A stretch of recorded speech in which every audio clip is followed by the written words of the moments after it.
Hey guys, great to see you. Stephen McInday from Perfect Balance Clinic and the fabulous Fatima Parker with the jazz hands. Hi. So today we're going to be talking about how to assess yourself if you're worried about having hypermobility, or your child might be worried about having hypermobility. Now, hypermobility is a very common condition. We see a lot of it in the clinic, don't we? We do. So there's a couple of key things that we use to help score people with hypermobility. Now, that's not just a out of 10 score, but we have a very clear classification that we're using all the time in clinic called Decent score. the beta score. So the score is really important because it gives us 6 markers that we're looking for in people that present with generalized joint pain or joint problems to work out what type of hypermobility or where the hypermobility is affecting them, so that we can work out a plan of how to move them forward. So Fatima's going to go through the beta score. So do you want to tell us a little bit about that? Yeah, so the score is pretty simple. We kind of mark it against our normal joints, joint movement, okay? Yeah.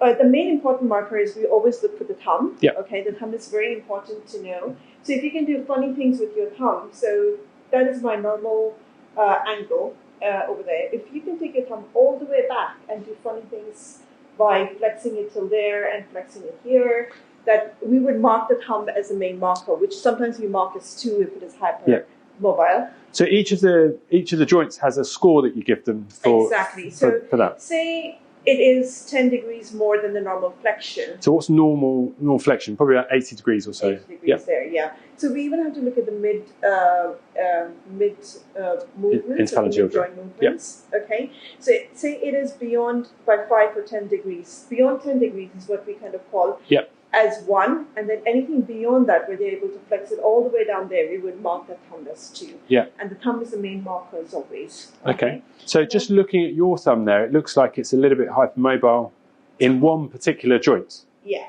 perfect. Yeah, right over there. Yeah. But that's my only joint I would call as a bit hypermobile, and I do suffer from RSI because of that. Yeah, so that's a very interesting thing. So often the joints that are painful, if you're worried about hypermobility, it's worth checking some of these markers, because it might give you an indicator of what's causing the problem. Because sometimes people get misdiagnosed as having RSI or rheumatoid arthritis, and actually looking at what's causing that and the inflammatory change in the joint may be a good indicator to how to resolve it. Because clearly, if you've got hypermobility, you don't want to be going on to medication for inflammation, because you want to really be dealing with the hypermobility and giving some strength exercises rather than just managing the inflammation. Absolutely, absolutely. Good. Yeah.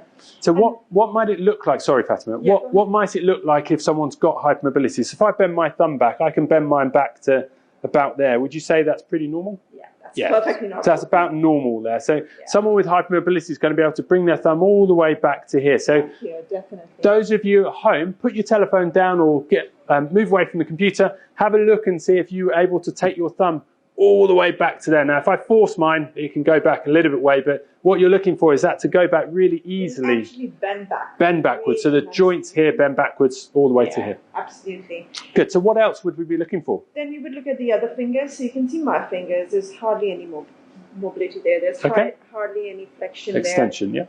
Hardly any extension there, exactly.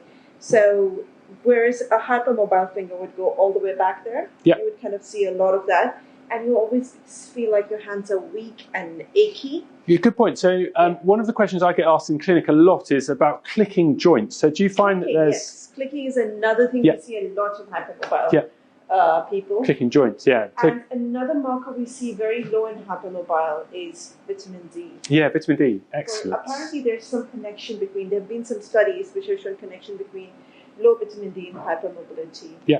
It's not understood why entirely, but there is meant to be some connection there. So always get your vitamin D checked as well. Yeah, it's very interesting. And clicky joints is very common in hypermobile. Hypermobile joints, interesting.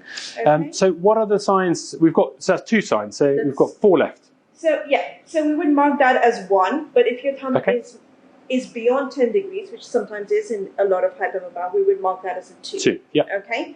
Then we go on to the elbow. We look at the carrying angle. Now, if you see my carrying angle, I do have a little more carrying angle. It's this angle here. So the angle between the humerus coming down here, and then the radius and ulna coming off the side. So if you were to put Fatima's elbows down by her side, we're looking at this angle here. So what are we looking for as normal with carrying angles? So we kind of look at the normal, again, if it is more than 5 degrees or more than, so if you see mine is more. Yeah. But you're female. Yeah, but I am female. Yeah, that's correct. I think she is female. She's a woman, I'm a man. So let's get that clear. So we've got that right. So the average carry angle for a man and a woman is actually very different. So I'm an average man. So if you look at my carry angle, very little carrying angle. But if you look at Fatima, she's an average woman. And she's got an average carry angle for a woman of about 5 to 10 degrees. Yeah. Yeah. So there is a gender difference, isn't there? There is definitely. But with a hypermobile elbow, you would kind of see that there is more than 5 degrees. So their elbow would kind of all the way go there. So it's like this? Pretty much, yeah. You would see it like, pretty much like that. Yeah. And every time they try to carry anything, their wrist would go in flexion and it would go pretty much like this. Yeah. That's another sign you will see. And hence they end up with a lot of shoulder problems. Yeah, so when they carry things, they end up carrying things with their elbows push forwards here and rotator cuff issues. So. A lot of rotator cuff issues. Okay, all right. So that's marked as the second one. That's another one. Of course, if the thumb is extremely hypermobile, that's more than 10 degrees. That is 2. Yeah. Okay. So three more points. Then we go to the knees. The knees, again, we kind of look at hyperextension in the knees. We kind of, again, measure that from the normal angle. Okay. Yeah. So if it is more than 5 degrees or 10 degrees, that's marked as 1 again. Yeah. Okay.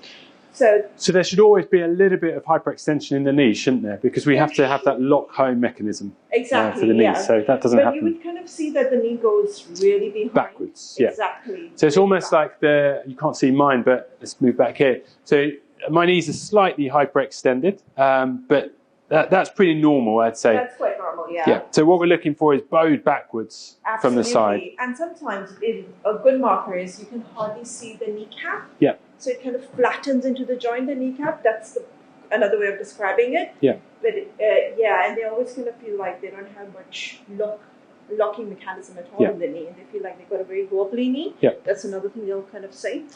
So the lock-home mechanism is a mechanism inside the knee that's controlled by the ligaments and a small muscle called popliteus in the back of the knee.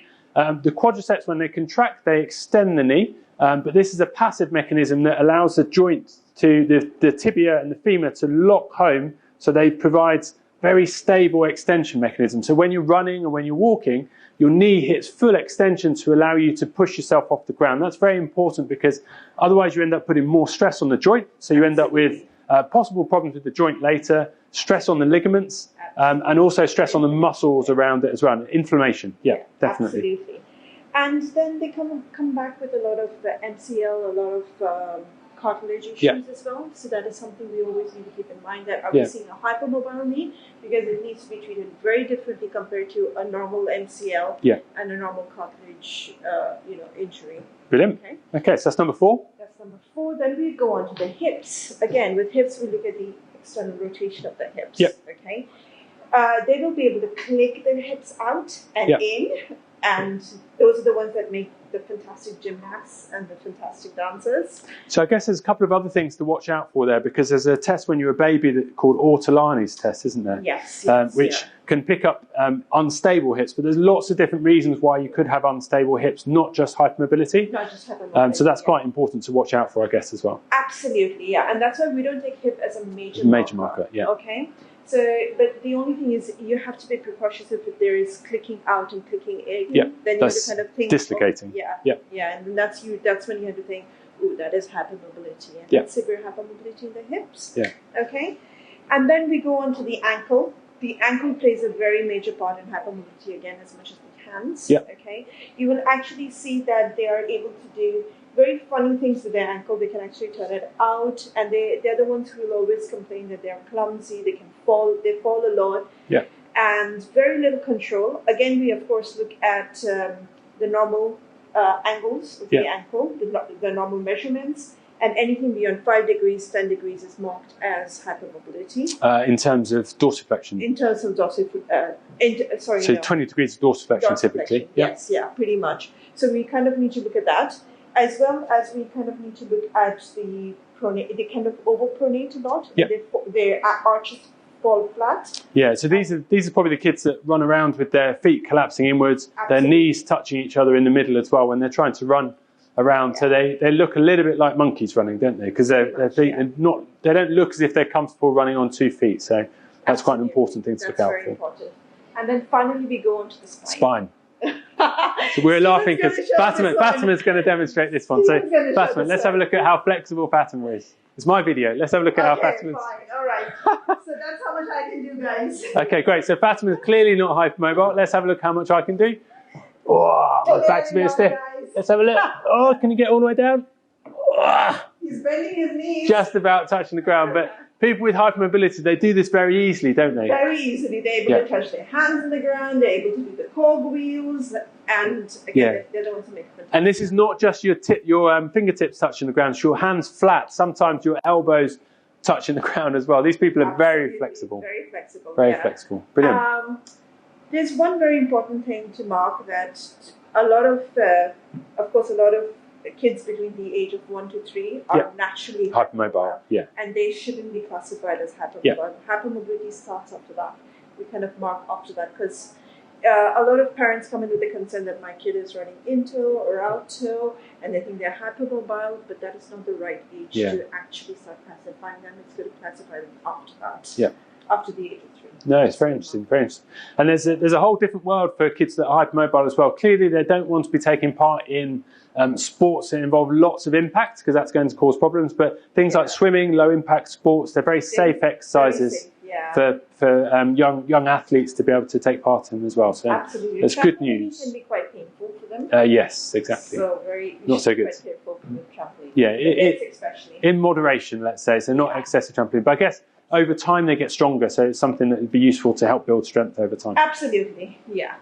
Good. Yeah, so life doesn't need to stop if you're hypermobile. It can carry on. Fatima, what do people do if they've got hypermobility or they're worried about hypermobility and they want some more specialist advice? They can always just call a Perfect Balance Clinic, call the reception and book in an appointment, and we can always talk through. Yeah, we're always happy to talk through things on the telephone before you make that decision about where you want to come and get some help. But if you've got something that you just want to run by us, more than happy to speak to you. Just leave your details in the box below and we'll get back in touch with you as soon as possible. But for now, it's bye-bye from me. Bye. See you soon. Take care.